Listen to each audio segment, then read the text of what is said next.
گاڑی گلبرگ گرینز کی اس پرسکون خوش منظر شاہراہ پر داخل ہو چکی تھی جو اس کے خوابوں کے آشیانے کو جاتی تھی، وہی آشیانے جس کے در و دیوار پر زحل کے بچپن کی ہنسی، اس کی ماں کے ہاتھوں کی خوشبو اور اس کے بابا کے بازوؤں کا سایہ محفوظ تھا۔ آج 2 دن جنگل کی پناہوں میں مجبوری کے تحت گزارنے کے بعد وہ ان جانے پہچانے راستوں سے گزرتی اس سڑک پر موجود تھی جہاں پر درخت، ہر دیوار، ہر چھت اسے اس کی پہچان لوٹا رہی تھی۔ ہوا میں وہ مخصوص نمی تھی جو صرف اپنے لوگوں کی موجودگی سے جنم لیتی ہے۔ زحل کی سانسوں میں اجنبیت کی بجائے وہ مہک گھلنے لگی جو کسی بچھڑے آنگن کی مٹی سے اٹھتی ہے۔ یوں لگا جیسے ہوا خود اس کے لیے دعائیں لکھے ہوئے ہو، جیسے پرندے بھی آج صرف اسی کی واپسی پر نغمہ سرا ہوں۔ گاڑی کے شیشے سے باہر جھانکتی زحل کی آنکھیں بے یقینی، شکر گزاری اور شدت جذبات کی 3 دنیاؤں میں بیک وقت سفر کر رہی تھی۔ دل میں ایک عجیب سی ہلچل تھی، پرانی زندگی کا وہی پرانا لمس، وہ جنگل جہاں مجبوری نے اسے قید کیا آج ماضی کی راکھ میں بدل چکا تھا، اور یہ راستہ، یہ اس کی خوشگوار حقیقت کا دروازہ بن چکا تھا۔ چند لمحے اور گزرے اور پھر وہ گیٹ آ گیا، وہی گیٹ جس کے اس پار اس کے اپنوں کا ہجوم اس کے انتظار میں پلکیں بچھائے کھڑا تھا۔ اریب اور ڈرائیور تو گھر پر ہی اتر گئے تھے، جبکہ یمان زحل کو اس کے آشیانے تک پہنچانے کی خاطر اس کے ساتھ ساتھ ہی تھا۔ گاڑی جیسے دروازے کے قریب پہنچی اور رکی، زحل تیزی سے دروازہ کھولتی گاڑی سے نیچے اتر آئی اور جیسے اس کے پاؤں کی ایڑیوں نے مٹی کو چھوا وہ ساکت ہو گئی۔ پورے وجود میں ایک لرزہ دوڑ گیا تھا۔ اس نے ہاتھ میں ایک چھوٹا سا بیگ تھام رکھا تھا۔ اس نے نظریں اٹھا کر اپنے گھر کو دیکھا، وہی گھر جس کے کمرے اس کی کہکہوں سے گونجتے تھے، وہی سیڑھیاں جن پر دوڑتے وقت اس کا دوپٹہ الجھتا تھا، وہی آنگن جہاں وہ بڑی شان سے بیٹھتی تھی، وہ خاموش کھڑی تھی جیسے وقت وہیں تھم گیا ہو۔ رک کیوں گئی ہو زحل؟ پھر یمان کی آہٹ پیچھے سے آئے گاڑی سے نکل کر وہ بھی اس کے عقب میں آ ٹھہرا تھا۔ زحل نے پلٹ کر دیکھا، اس کی آنکھوں میں آنسو تیر رہے تھے، پر لبوں پر وہی بھروسہ، وہی بے یقینی کہ واقعی وہ یہاں پہنچ چکی ہے۔ یقین نہیں آ رہا یمان کہ میں واپس آ گئی ہوں، میں اس قید سے، اس جنگل سے آزاد ہو چکی ہوں۔ وہ مجبوری جس نے مجھے وہاں روک رکھا تھا آج بہت پیچھے چھوڑ آئی ہوں۔ میں بس کچھ ہی لمحوں میں امی، بابا اور آپی کے سینے سے لگنے والی ہوں۔ میں سمجھ نہیں پا رہی کہ ہنسوں یا روں۔ اس کی آواز کب کب آئی جیسے جذبات کا سیلاب ضبط کی دیواریں توڑنے والا ہو۔ اس کے ہاتھ لرزے پر دل میں ایک چراغ روشن ہو چکا تھا۔ دیر مت کرو زحل، اب نہ مزید انتظار کرو، نہ کسی اور کو کرواؤ۔ یہ دیواریں، یہ دروازے، یہ آنگن سب تمہارے منتظر ہیں، آگے بڑھو اور انہیں اپنے گلے سے لگا لو۔ یمان نے اس کی طرف دیکھ کر کہا۔ وہ بھیگی ہوئی ہنسی جو روح کی گہرائیوں سے آئی، پھر یمان کی طرف مڑ کر آنکھوں میں ممنونیت کا عکس لیے بولی، آپ کی گواہی میرا مکمل سچ ہے یمان، آپ کو اندر آنا ہوگا۔ یمان نے خاموشی سے اس بات میں سر ہلایا اور زحل کے پیچھے قدم بڑھاتی ہوئی۔ لاؤنج کا ماحول قدرے خاموش تھا، ایک ایسی خاموشی جو نامکمل سکوت ہو، نہ ہی شور کی کسی بازگشت کا سایہ، محض ایک دھیما ساکت احساس جسے وقت خود ٹھہر گیا ہو۔ در و دیوار گویا سناٹے میں لپٹے ہوئے تھے۔ لاؤنج میں ایک سادہ سی مسند، یعنی اپنے تخت پر دادی نیم خمیدہ بیٹھ کر ساتھ بیٹھی، تسبیح کے دانے آہستگی سے گردانتے ہوئے فجر کی نماز کے بعد نیند کو قربان کرنے کی پرانی عادت کے مطابق ذکر میں مشغول تھی۔ کلاک 6 بجا رہا تھا، باقی سب جانے کہاں کھوئے ہوئے تھے، شاید نیند کی گہری تہوں میں، یا پھر بس یوں ہی کمروں میں آرام کی نیت سے نیم دراز۔ ایسے پرسکون لمحے میں زحل کے قدم لاؤنج کے دروازے کی دہلیز پار کر رہے تھے، وہ لمحہ جسے کائنات کے لیے خاص ٹھہرا دیا گیا ہو۔ ایک ایک قدم اس کے روح کے زخموں سے اٹھتا گھر کی فضا میں تحلیل ہوتا گیا۔ لاؤنج کو دیکھتے ہی پرانے دنوں کی گونج اس کے دل میں بازگشت بن کر ابھرنے لگی تھی، وہی چہل پہل، وہی چھوٹی چھوٹی نوک جھوک، جھگڑے، قہقہے، پیار کے کچے لمحے، غصے کے کٹھن لمحے، سب کچھ جیسے دیواروں پر ثبت تھا، زندہ و جاوید۔ وہ خیالوں میں گم لاؤنج میں آگے بڑھی تھی کہ اچانک کوئی چیز ٹوٹنے کی آواز ہے، جیسے کوئی برتن گرا ہو، اور اس آواز پر زحل چونک اٹھی۔ دادی اماں نے بھی تسبیح کے دانے تھامے گردن موڑ کر دیکھا، پیچھے امایا کھڑی تھی، شل، منجمد، سانس روکے بے یقین نگاہوں سے زحل کو دیکھتی ہوئی۔ کیا ہو گیا، کوئی بھوت دیکھ لیا کیا؟ دادی نے اس کی پھٹی پھٹی آنکھوں کو دیکھتے ہوئے پوچھا۔ دادی کا پوچھنا تھا کہ اسی پل امایا کے حلق سے آواز نکلی، زحل۔ زحل کا نام سنا تھا کہ دادی نے لپک کر دروازے کی طرف دیکھا جہاں زحل کھڑی ہوئی تھی۔ لمحے بھر کو انہیں بھی یقین نہ آیا اور تسبیح ان کے ہاتھ سے چھوٹ کر مسند پر گر گئی، بالکل ویسے ہی جیسے امایا کے ہاتھ سے برتن۔ وہ ایک دم سے کھڑی ہو گئی جیسے دعاؤں کا کرینہ بیک وقت پورا ہو چکا تھا، جبکہ شل کھڑی امایا کے کفل لگے لبوں میں حرکت ہوئی اور وہ زور سے چیخ اٹھی، امی، بابا، تایا ابا، جلدی آئیں، دیکھیں ہماری زحل لوٹ آئی ہے۔ وہ چلاتی ہوئی سب کو آوازیں دینے لگی اور پھر تیز قدموں سے زحل کی طرف بڑھتی ہے۔ زحل کی آنکھیں بھیگ رہی تھیں، ہونٹ کپکپا رہے تھے اور دل کی دیواریں لرزنے لگتی ہیں۔ امایا زحل کی طرف تیز قدموں سے بڑھی تو باقی کا راستہ زحل طے کرتی تیز قدموں کی بجائے بھاگتی ہوئی آئی اور اس کے سینے سے جا لگی، یوں جیسے برسوں کی جدائی کا موسم ایک آغوش میں ختم ہو گیا ہو۔ پانی آنکھوں سے فراوانی سے برسنے لگتا ہے، دونوں ایک دوسرے کے گلے کیا لگیں، پانی کا بند ٹوٹا اور سیلاب جاری ہو گیا۔ امایا کی امیدیں جو وہ سب کو دیتی رہی اور جو وہ خود لگا کر بیٹھی رہی، وہ سب آج پوری ہو گئی تھی۔ اس کی بہن، اس کی زحل آج اس کے سامنے موجود تھی، اور وہ کوئی خواب نہ تھی بلکہ حقیقت تھی۔ اس کی خوشی دیکھنے لائق تھی۔ امایا نے پہلی بار تڑپ کر، بلک کر، گڑ گڑا کر اپنے رب سے اگر کچھ مانگا تھا تو وہ تھی اپنی بہن کی واپسی، اور اس کی مانگ پوری ہو چکی تھی۔ اس کی بہن رب نے واپس لوٹا دی تھی۔ اسی شور میں باقی سب افراد بھی بھاگے بھاگے آئے اور زحل کو دیکھ کر حیرت، بے یقینی اور خوشی کے ملے جلے جذبات بھی اپنی جگہ جم کر رہ گئے تھے۔ سب تھے مگر شرجیل نہیں تھا۔ شاید وہ زحل کے آنے کی خبر سن کر اگلے پلان پر عمل کر رہا تھا۔ زحل، تم میری گڑیا، تم کہاں تھی؟ کہاں سے آ رہی ہے تم؟ زحل کا چہرہ ہتھیلیوں میں بھرے روتی ہوئی امایا کی کپکپاتی آواز میں صرف سوال تھا، وہ الفاظ کے انتخاب سے قاصر تھی۔ اس نے سسکتے ہوئے پوچھا، میں آپ کو سب کچھ بتاؤں گی۔ وہ چاہتی تھی وہ سب کو ایک ہی بار بتائے، ایک ہی بار اس تلخ حقیقت سے پردہ اٹھائے، اور تبھی اسے کسی کے سسکنے کی آواز آئی۔ اس کے کان اس سمت لپکے تو نظریں بھی اس سمت اٹھیں، تو امایا کے عقب سے اسے ماں کا مانسوں سے تر چہرہ نظر آیا۔ امی! زحل کی اس ایک پکار میں کیا کچھ نہیں تھا، ایسے تڑپ تھی جسے کوئی جھٹلا نہیں سکتا تھا۔ زحل، میری بچی! ماں کی وہ آواز دل کے نہا خانوں سے ابھری تھی۔ عالیہ نے اپنی باہیں واں کی تو زحل کسی خواب کے مانند لپکتے ان کی آغوش میں سما گئی۔ جب زحل لپکتی ہوئی اس آغوش میں سمائی تو لمحے بھر کو وقت جیسے رک گیا، کائنات کے شور تھم گئے، سانسیں ساکت ہو گئی اور دل کی دھڑکن ایک نئی دھن پر بجنے لگی۔ عالیہ کا سینہ جو صبر اور تڑپ کی آگ میں 2 دن سے سلگ رہا تھا، اس پر ایک ٹھنڈی پھوار سے بھیگ گیا، ایک ایسی پھوار جو محض بیٹی کے وجود کی خوشبو سے، اس کے لرزتے لمس سے، اس کے سسکتے آنسوؤں سے برس رہی تھی۔ عالیہ نے زحل کو مضبوطی سے اپنے سینے سے لگا لیا، جیسے کسی نے بچھڑتے وقت کو پھر سے جوڑ دیا ہو۔ عالیہ کے لب ہلکے ہلکے کپکپاتے ہوئے شکر کے کلمات میں ڈوبے جا رہے تھے۔ عالیہ کے دل میں اس پل جو سکون اترا تھا، وہ سکون کسی لفظ میں قید کرنا ممکن نہ تھا۔ وہ سکون جیسے برسوں کی رت جگے کے بعد پہلی نیند ہو، جیسے دکھوں کی طویل رات کے بعد کرنوں سے بھرا سویرا۔ زحل کی موجودگی عالیہ کے لیے زندگی کی نوید تھی۔ ان کی بیٹی کا لمس، اس کی لرزتی سانسیں، اس کا کانپتا وجود، سب کچھ عالیہ کے وجود کو نئے سرے سے زندگی بخش رہا تھا۔ عالیہ کے لیے زحل کی آغوش میں آنا صرف بیٹی کا واپس آنا نہیں تھا، بلکہ ایک ایسا بچھڑا ہوا ٹکڑا پھر سے دل سے جا جڑنے جیسا تھا۔ زحل کی تھر تھر آتی سانسوں نے عالیہ کے روح کے ہر زخم پر مرہم رکھ دیا تھا۔ وہ لمحات جب زحل اس کی گود میں سسک رہی تھی، عالیہ کو یوں لگ رہا تھا جیسے اس کی باہیں دنیا کی سب سے مضبوط کلا بن گئی ہوں، جہاں کوئی درد، کوئی غم، کوئی خطرہ اس کی بیٹی تک نہیں پہنچ سکتا۔ عالیہ کے آنسو جو کبھی دکھوں کی شدت سے بہتے تھے، اب خوشی کی نمی میں ڈھل گئے تھے۔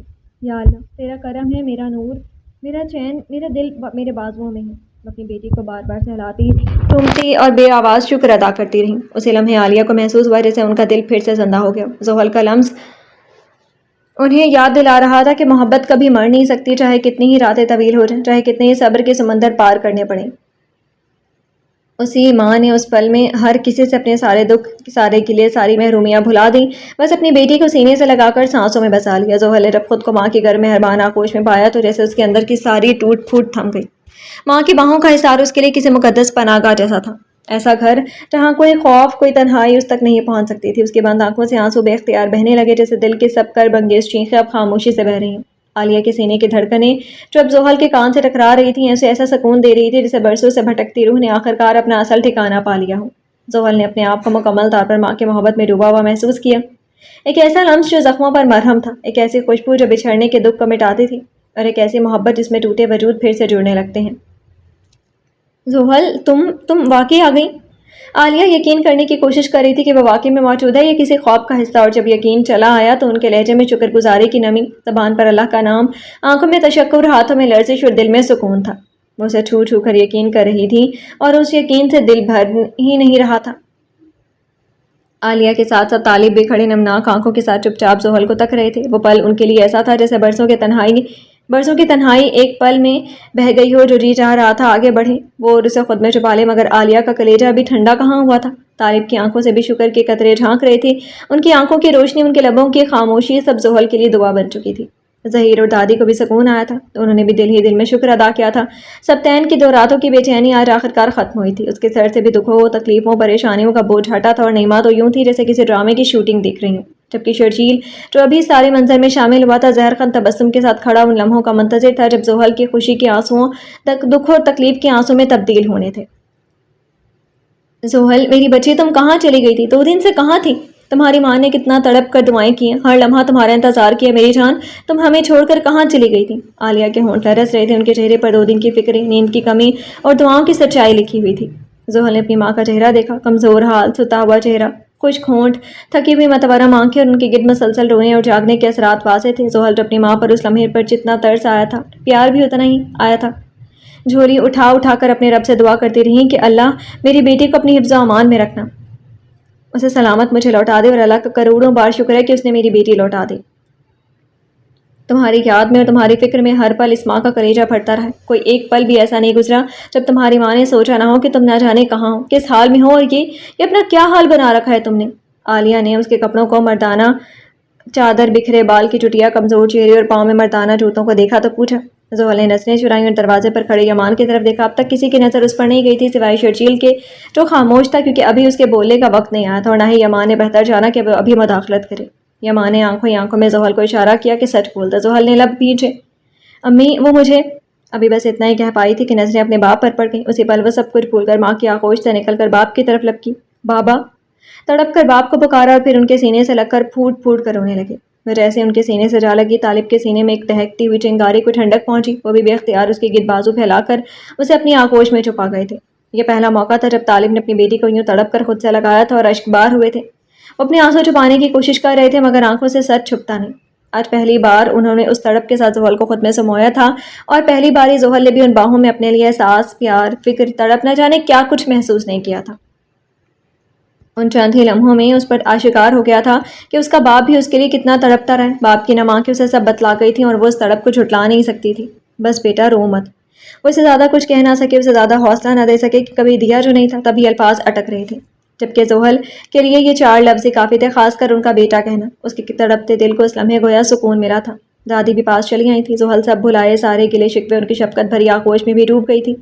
دادی نے اپنا ضعیف شفقت سے لبریز ہاتھ اس کے سر پر رکھا۔ اللہ ہمیشہ تمہیں اپنی امان میں رکھے، بس کر دو، اب گھر آ گئی ہو، پھر پرسکون ہو جاؤ۔ دادی نے نرمی سے کہا تو زحل کی خوشی کا کوئی ٹھکانہ نہ تھا کہ دادی نے کوئی تلخ بات نہ کی تھی بلکہ اس کے لیے فکر و محبت ظاہر کی تھی۔ پھر وہ ظہیر کے پاس گئی، انہوں نے بھی اسے شانہ دیا۔ سبتین کے پاس گئی، سبتین نے بھی بڑے بھائی کی طرح اس کے سر پر ہاتھ رکھ دیا۔ یمان خاموش کھڑا یہ سب دیکھ رہا تھا۔ زحل کا ہر تعلق، ہر رشتہ اسے خود سے بھی زیادہ عزیز لگ رہا تھا۔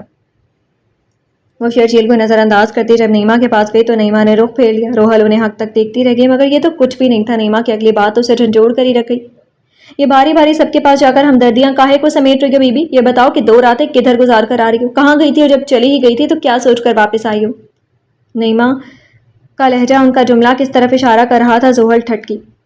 میں طیبی میں کہیں نہیں گئی تھی، بلکہ مجھے لے جایا گیا تھا، مجھے اغوا کیا گیا تھا اور مارگلا کی پہاڑیوں میں لے جایا گیا تھا۔ میں 2 راتوں سے وہیں تھی۔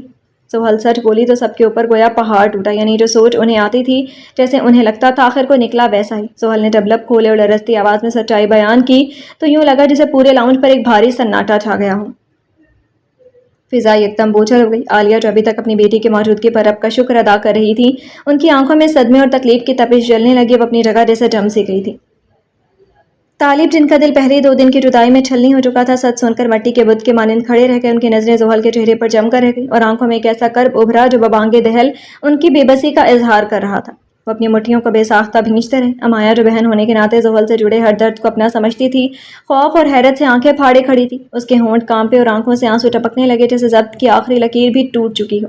دادی جنہوں نے اپنی عمر کے کئی طوفان دیکھے تھے، ان کا دل دھک سے رہ گیا۔ ظہیر اور سبتین کے بھی کچھ ایسے ہی تاثرات ہیں، جبکہ نیما اب تک پردے کے پیچھے کی صورتحال کو جاننے کی کوشش میں تھی اور شرجیل گھڑی کی ٹک ٹک سن رہا تھا۔ سب چہرے پر ایک انکہی ہولناکی تھی کہ جیسے زحل کے ساتھ یہ حادثہ ان کے اپنے دلوں پر بھی آفت کی صورت میں نازل ہوا ہو۔ ایسا لگتا تھا جیسے ان سب کے دلوں پر کسی نے نمک پاشی کر دیا۔ اغوا؟ عالیہ کے لب کپ کپائے۔ ان کی بیٹی، ان کا نور نظر 2 دن تک اغوا کاروں کے نرغے میں رہی۔ یہ تلخ حقیقت جھیلنا کوئی آسان امر تھا؟ ہرگز نہیں۔ کس نے؟ کون تھا زحل؟ کون لے گیا تھا تمہیں اور کیوں؟ اور بیٹا تم واپس کیسے آئیں؟ عالیہ نے کپکپاتی سانس اور لرزتے لہجے کے ساتھ سوال مکمل کیا۔ میں نہیں جانتی امی وہ کون تھا اور کیوں مجھے لے کر گیا، مگر اس کا ارادہ مجھے زیادہ دیر قید رکھنے کا نہیں تھا۔ زحل نے جو کچھ جانا، جو کچھ سہا، وہی سچائی اپنے ٹوٹتے لہجے میں سمیٹ کر بیان کر دی۔ تو گویا تمہارے بیان کا مفہوم یہ ہے کہ تمہیں اغوا کر کے جنگلوں اور پہاڑیوں کے بیچ لے جایا گیا؟ نیما نے خوشمگی تمسخر کے ساتھ کہا۔ ذرا یہ بھی بتانا گوارا کرو گی کہ ان ویرانوں سے اپنی راہ نجات کیسے تلاش کی؟ میں وہاں سے زحل کے زبان پر الفاظ آ کر ٹھٹک گئے۔ اس نے بے اختیار یمان کی جانب نگاہ دوڑائی اور پھر ہچکچاتی سانسوں کے ساتھ وہاں سے فرار کے لمحے سے لے کر یمان کے پاس پناہ لینے اور طویل اور صبر آزما واپسی تک کی تمام روداد لبوں پر لے آئی۔ ایسا کرتے ہوئے ہر زخم کی نوک پھر سے چبھتی محسوس ہوئی، ہر پل یاد کر کے پلکیں بھیگ گئی، مگر نیما کا دل پتھر تھا۔ ان کے چہرے پر یقین کی ایک رمق تک نہ ابھری تھی۔ شرجیل جو پہلے ہی پس پردہ حقائق سے واقف تھا خاموشی سے سب سنتا رہا۔ باقی اہل خانہ کے چہروں پر الجھنوں کے سائے اور بے یقینی کے بادل چھائے تھے۔ کوئی سمجھ نہ پا رہا تھا کہ دل کی سنے یا دماغ کی۔ واہ کیا خوبصورت کہانی سنائی ہے تم نے، اغوا ہوتی ہو پھر نہایت بہادری سے اغوا کاروں کے جنگل سے نکل جاتی ہو۔ قسمت کی دیوی ایسی مہربان ہوتی ہے کہ تمہیں اپنا ٹیچر ہی جنگل کے سنسانی میں میسر آ جاتا ہے، جو نہ صرف تمہیں پناہ دیتا ہے بلکہ تمہیں آرام اور سکون سے 2 دن بعد گھر بھی پہنچا دیتا ہے۔ بہت معذرت مگر یہ داستانیں تو صرف فلموں اسکرینوں پر ہی زیب دیتی ہیں، حقیقت کے پتھریلے راستوں پر نہیں۔ نیما نے طنز کی دھار کو اور تیز کرتے ہوئے کہا۔ اسی لمحے یمان جو دروازے پر خاموش کھڑا تھا آہستہ آہستہ قدم بڑھاتا مجمع کے بیچ آ کھڑا ہوا۔ اس کی آنکھوں میں صبر کی تھکن اور لہجے میں سچائی کی خراش تھی۔ زحل جھوٹ نہیں بول رہی، وہ ایک ایک حرف سچ بیان کر رہی ہے، یمان نے ٹھہرے ہوئے لہجے میں کہا۔ جس حالت میں یہ میرے پاس پہنچی تھی اگر آپ میں سے کوئی اسے دیکھ لیتا تو شاید اس وقت یہی آنسو آپ کی آنکھوں سے بہہ نکلتے۔ ہم 2 دن اس لیے وہاں رکے رہے کہ نہ ہمارے پاس گاڑی تھی، نہ سگنلز، اور نہ ہی واپسی کا کوئی آسان راستہ تھا، اور نہ ہم نے واپسی کے سفر کو کسی سہولت یا آسودگی سے طے کیا۔ یمان کے الفاظ نے کچھ لمحے کے لیے ماحول کو ہلکا کیا ہی تھا کہ شرجیل نے زہر گھولنے کے لیے اپنے تیر نشانے پر چلا دیا۔ اوہ تو تم اس کے ساتھ تھی۔ تبھی شرجیل کے بولنے کا بھی صحیح وقت آیا تھا۔ وہ اپنے مخصوص تلخ اور زہریلے انداز میں بولا۔ اس کا لب و لہجہ ایسا تھا کہ پورے لاؤنج میں ایک اضطراب سا توڑ گیا۔ کیا مطلب ہے تمہارا؟ زحل نے خفگی اور ناگواری کے ساتھ رخ پھیر کر کہا۔ میرا مطلب تم بخوبی سمجھ چکی ہو زحل، لیکن اگر سمجھنے سے انکاری ہو تو میں کھل کر عرض کر دیتا ہوں۔ شرجیل کی نگاہوں میں خباثت اور لہجے میں زہر تھا۔ وہ تلخی میں لیے لپٹے الفاظ چبا چبا کر بولا۔ کھل کر بات کرو شرجیل، کیا کہنا چاہتے ہو؟ طالب نے پیشانی پر بل ڈالتے ہوئے سختی سے کہا۔ شرجیل نے لبوں پر ایک کجی آمیز مسکراہٹ سجائی اور گویا ہوا۔ بات نہایت صاف اور سیدھی ہے چچا جان، 2 لوگ جو یونیورسٹی میں بھی ہر پل ساتھ ساتھ دیکھے جاتے ہیں، قسمت کا ایسا عجیب فیصلہ کہ 2 دن جنگلوں اور بیابانوں میں بھی تنہا ایک دوسرے کے سنگ ہی تھے۔ حیرت اور افسوس تو یہ ہے کہ اس بے پناہ دنیا میں اسے محض یہی نوجوان ملا، کوئی اور نہیں۔ کیا یہ محض اتفاق ہے یا کوئی سوچا سمجھا منصوبہ؟ اور پھر یہ داستان کی گاڑی نہ تھی، سگنلز نہ تھے۔ ذرا پوچھیں ان محترم سے کہ جہاں کوئی راہ میسر نہیں وہاں قدم رکھنے کی ضرورت ہی کیا تھی؟ اگر واقعی ویسے سنسان جگہ پر تھے جہاں دنیا کی رسائی نہ ہو تو یہ صاحب وہاں پہنچے کیسے؟ جانے کا مقصد ہی کیا تھا ایسی جگہ؟ یا پھر شرجیل نے ہر لفظ پر زور دے کر کہا، یا پھر اصل کہانی کچھ اور ہے، یا کہ دونوں وہاں تھے ہی نہیں، یا اگر تھے تو اپنی مرضی اور خواہش کے تحت، اور اب حقیقت کو پردوں میں چھپانے کے لیے جنگل، پہاڑ اور بے بسی کے داستانیں گھڑ کر ہماری آنکھوں میں دھول جھونکنے کی صحیح کی جا رہی ہے۔ شرجیل کے الفاظ خنجر کے مانند ہر ایک کے دل پر اترتے چلے گئے۔ وہ شک کا بیج بو چکا تھا اور اس کا زہر آلود انداز، شکی لہجہ اور تراشیدہ الزامات زحل کی سچائی کے گلابوں پر گویا اوس بن کر جم گئے تھے۔ تمہیں اندازہ بھی ہے کہ تم کس قسم کے الزام تراشی کر رہے ہو؟ طالب نے ناگواری سے لب کھولے، مگر شرجیل کی باتوں نے ان کے دل میں ایک اندیکھا سا خلل ضرور پیدا کر دیا تھا۔ یونیورسٹی میں یمان اور زحل کی قربت کی کہانی اب ان کے کانوں میں زہر کی طرح گھل رہی تھی۔ نہیں انکل، اسے تو قطعاً شعور نہیں کہ یہ کس قدر زہر آلود تیر برسا رہا ہے، یمان نے کڑوی مسکراہٹ کے ساتھ کہا، اور پھر ایک بات وضاحت سے بیان کر ڈالی، گاڑی کی عدم موجودگی، سگنلز کی معطلی اور ان کا مجبوراً پہاڑیوں میں رکے رہنا۔ زحل کو تم مجھ سے بڑھ کر جانتے ہو شرجیل، حیرت ہے کہ تم نے اپنی جان پہچان کو فراموش کر کے اتنا گھناؤنا الزام عائد کر رہے ہو۔ تمہیں تو اس وقت اس کی حوصلہ افزائی کرنی چاہیے تھی، مگر تم زہر افشانی پر اتر آئے ہو۔ یمان کا لہجہ اب غصے سے بھرا ہوا تھا۔ حوصلہ؟ شرجیل تلخی سے ہنسا۔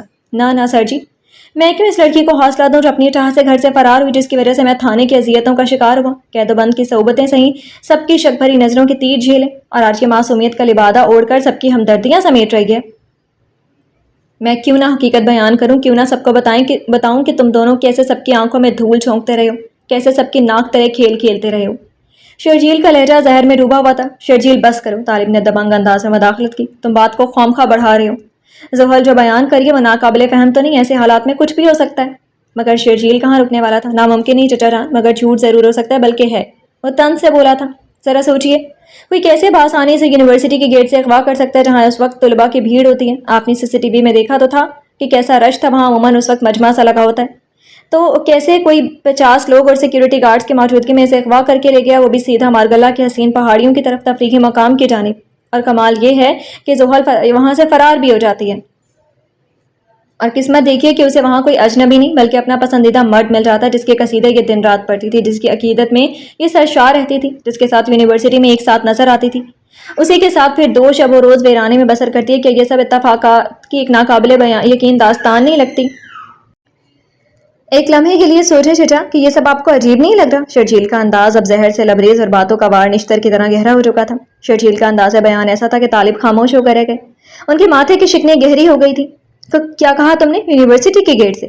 زحل کے تو پیروں تلے سے زمین نکل گئی تھی، جبکہ اس لمحے زحل کے سر پر آسمان ٹوٹا تھا، گویا بلاسٹ ہوا تھا۔ جھوٹ جھوٹ بول رہے ہو تم شرجیل، مت پھیلاؤ یہ جھوٹ۔ زحل کا وجود کانپنے لگا۔ سب کو سچ کیوں نہیں بتاتے کہ میں اس وقت اغوا ہوئی تھی جب تم اپنے دوست سے نوٹس لینے گئے تھے؟ میں تو یونیورسٹی کی گیٹ تک گئی ہی نہیں۔ تم واپس آئے ہوگے تو تمہیں میں گاڑی میں نہ ملی ہوں گی، اور پھر اپنی سہولت کے لیے تم نے یہ جھوٹ گھڑا۔ میں نے تمہیں کتنی آوازیں دی، کتنا چلائی مدد کی، فریاد کی، مگر تم تو لوٹ کر آئے ہی نہیں، کیونکہ شاید تمہیں لوٹ کر آنا ہی نہیں تھا۔ زحل کی آواز رند گئی تھی اور یمان کا چہرہ حیرت اور اشتعال کا عجیب امتزاج بن گیا تھا۔ شرجیل نے خاموشی سے ایک زہریلی مسکراہٹ لبوں پر سجائی، گویا اس کے الفاظ نے کاری پار کر دیا ہو۔ جھوٹ میں نہیں، جھوٹ تم بول رہی ہو۔ تم خود بیان کرو سب کے سامنے کہ میں نوٹس لے کر واپس آیا تھا۔ تم نے قدرے غصے اور بے صبرے لہجے میں کہا تھا کہ جتنا جلدی مجھے آج پہنچنا چاہیے تھا تم اتنا ہی مجھے تاخیر کا شکار کر رہے ہو۔ تم نے کہا تھا کہ مجھے سر یمان سے کچھ سمجھنا ہے، وہ منتظر ہوں گے۔ تب میں نے گاڑی کی رفتار تیز تر کر دی تھی، اور جب پارکنگ میں پہنچے تو تم نے کہا کہ آگے میں خود چلی جاؤں گی، اور جب میں گاڑی پارک کر کے لوٹا تو تم وہاں موجود نہیں تھی۔ میں نے گمان کیا کہ تم پہلے ہی اندر جا چکی ہو، مگر حقیقت، اف خدایا، کیسا کیسا بہتان مجھ پر باندھا جا رہا ہے۔ چچا جان دیکھ رہے ہیں آپ کی کس طور آپ کی بیٹی اپنے افعال کا بوجھ میرے سر ڈال رہی ہے۔ اگر میں قصوروار ہوتا تو پولیس مجھے بے قصور قرار دے کر رہا نہ کرتی، کچھ نہ کچھ تو میرے خلاف شہادت برآمد ہوتی۔ اور میں ایسا کیوں کرتا؟ کیا میں عقل سے آ رہی ہوں کہ تمہیں اغوا کرنے جیسے گھٹیا حرکت کا مرتکب ہوتا؟ بلکہ مجھے پورا یقین ہے کہ تم اپنی مرضی سے اس شخص کے ہمراہ روانہ ہوئی تھی۔ شرجیل پوری ڈٹائی سے اپنے جرائم سے انکار کر رہا تھا۔ اس نے ایک نیا جھوٹ تراشا کہ زحل اس روز جلدی اس لیے جانا چاہتی تھی کہ اسے سر یمان سے کچھ علمی رہنمائی حاصل کرنی تھی۔ باقیوں کی تو سمجھ میں نہیں آ رہا تھا کہ زحل اور شرجیل دو متضاد بیانیاں پیش کر رہے تھے، ایک کہانی کچھ اور دوسری داستان بالکل جدا۔ تم ایسا کیوں کر رہے ہو؟ کیوں حقیقت کو مسخ کر رہے ہو؟ سچ کیوں نہیں کہہ دیتے کہ تم نے مجھے یونیورسٹی تک پہنچایا ہی نہیں تھا؟ زحل کی آنکھیں آنسوؤں سے لبریز ہو گئی تھیں۔ شرجیل، اگر زحل سچ بیان کریے تو تم کیوں انکار کر رہے ہو؟ سچ کیوں نہیں بول دیتے تم بھی؟ عالیہ نے اپنی بیٹی کی صداقت پر یقین کرتے ہوئے شرجیل سے سوال کیا۔ او بی بی، کاہے بولے گا جھوٹ؟ سچ ہی تو کہہ رہا ہے میرا بیٹا، مگر ظاہر ہے تم اپنی اولاد کو معصوم اور میرے بیٹے کو مجرم ہی ٹھہراؤ گی۔ وہ تو روز اول سے یہی کہتا آیا کہ جس نے تمہاری بیٹی کو یونیورسٹی کے باہر اتارا تھا، تو اب اچانک یہ نئی کہانی کہاں سے آ گئی؟ صاف نظر آ رہا ہے کہ اپنی کوتاہیوں کا پردہ ڈالنے کے لیے میرے بیٹے کو قربانی کا بکرا بنایا جا رہا ہے۔ عالیہ اگر بیٹے کی حمایت میں بولی تھیں تو نعیمہ بھی بیٹے کی حمایت میں بول اٹھی۔ شرجیل، میرے بچے، اگر زحل سچ کہہ رہی ہے کہ جس وقت تم نوٹس لینے گئے وہ تب اغوا ہوئی، تو تم اپنی غیر ذمہ داری کو چھپانے کی خاطر اتنا بڑا الزام مت لگاؤ۔ شاید تم ڈر رہے ہو کہ ہم تمہیں برا بھلا کہیں گے، تبھی تم اپنی غیر ذمہ داری کی سبب یہ بات چھپا رہے ہو۔ دیکھو میں گارنٹی دیتی ہوں کوئی تمہیں کچھ نہیں کہے گا، تمہیں اس کی سزا نہیں ملے گی، یہ کوئی جرم نہیں، بس سچ بول دو۔ دادی بھی شرجیل کو ہی بولی۔ اس سے زیادہ سچ نہیں بول سکتا دادی، اس سے بڑا سچ اور کیا ہوگا؟ سچ بولنے کی منتیں آپ اس کی کریں جس کی زبان بس جھوٹ پر ہی تلی ہے۔ شرجیل بھی اپنے نام کا ایک تھا۔ آنٹی، انکل، آپ کو اپنی بیٹی پر یقین رکھنا چاہیے، نہ کہ ایک ایسے انسان پر جو شاید رشتے سے انکار کے انتقام میں زحل کو اغوا کر بیٹھا۔ یمان نے زہر آلود نگاہوں سے شرجیل کو گھورتے ہوئے کہا۔ طالب اس کڑی بات پر چونک اٹھے، اور طالب کے رد عمل نے شرجیل کو متنبہ کر دیا کہ حالات اس کے قابو سے نکل سکتے ہیں۔ میں کیوں کرتا ایسی ذلیل حرکت، وہ بھی اس لڑکی کے ساتھ جسے میں نے دل کی گہرائیوں سے چاہا تھا؟ ہاں، غصہ ضرور آیا تھا، مگر وہ فقط وقت کا زخم تھا جو رفتہ رفتہ منتمل ہو گیا۔ میں نے خود محسوس کیا کہ میں نے زحل پر بلا وجہ سختی کی، سو میں نے اگلے دن معذرت بھی کی تھی۔ اگر بدلہ لینا مقصود ہوتا تو میں یہ کبھی حرکت بہت پہلے انجام دے چکا ہوتا، کیونکہ زحل نے ہمیشہ میرے منہ پر لفظوں کے تمانچے مارے ہیں۔ لیکن نہیں، میری تربیت ایسی نہیں۔ میرے ماں باپ، دادی اور چچا نے مجھے وہ اخلاق سکھائے ہیں کہ میں ایسی پست حرکت سے ان کا سر ندامت سے جھکنے نہ دوں۔ اگر تمہیں مجھ پر شک ہے تو پیش کرو کوئی ایک شہادت، کوئی ایک گواہی کہ اگر تم ایک بھی ثبوت لے آئے تو میں اپنے آپ کو باوجود بے گناہی کے مجرم تسلیم کر لوں گا۔ شرجیل نے سینہ تان کر چیلنج کیا، جان بوجھ کر طالب کی تربیت کا حوالہ دے کر اسے شش و پنج میں مبتلا کرنے کی کوشش کی۔ تو تمہارے بیان کا مفہوم یہ ہے کہ زحل اغوا نہیں ہوئی بلکہ خود گھر سے فرار ہوئی؟ یمان نے غصے سے مٹھیاں بھینج کر کہا۔ میرے بیان کا مفہوم یہ ہے مسٹر یمان کہ زحل کسی کے بہکاوے میں آ کر گئی ہے، اسے ورغلایا گیا اور وہ کوئی اور نہیں بلکہ تم ہو۔ شرجیل نے اپنی انگلی یمان کی طرف اٹھا کر سختی سے اشارہ کیا۔ اگر تم اپنے ماں باپ کی تربیت کی بات کرتے ہو تو میری تربیت بھی کسی غلط راہ پر چل کر نہیں ہوئی۔ یمان نے بھی اسی کے انداز میں بولا۔ بابا یہ سراسر جھوٹ بول رہا ہے، میں اب سب کچھ بخوبی سمجھ چکی ہوں۔ یہ سارا ماجرا اسی کا رچایا ہوا ہے، یہی میرا مجرم ہے، یہی دغاباز فریب کار ہے، اسی کے مکاری کے سبب میں نے 2 روز تک بے نام اذیتیں سہی ہیں۔